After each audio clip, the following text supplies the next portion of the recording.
اعوذ باللہ من الشیطان الرجیم، بسم اللہ الرحمن الرحیم۔ اللہم صلی علی محمد و علی محمد کما صلیت علی ابراہیم و علی ابراہیم انک حمید مجید۔ اپنی قربانی کی کھال بیچ دی تو سوال، کسی نے اپنی قربانی کی کھال بیچ کر رقم حاصل کر لی، اب وہ مسجد میں دے سکتا ہے یا نہیں؟ جواب اس کا ہے یہاں نیت کا اعتبار ہے۔ اگر اپنی قربانی کی کھال اپنے ذات کے لیے رقم کے عوض بیچی تو یوں بیچنا بھی ناجائز ہے، اور یہ رقم اس شخص کے حق میں مال خبیث ہے اور اس کا صدقہ کرنا واجب ہے۔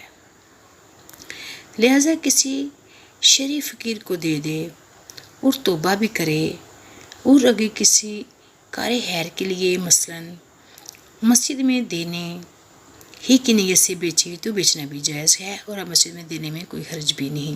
اگر آپ کو ویڈیو پسند آئے تو سبسکرائب کریں، لائک کریں، شیئر کریں، بیل آئیکن کا بٹن دبا دیں۔ السلام علیکم ورحمۃ اللہ وبرکاتہ۔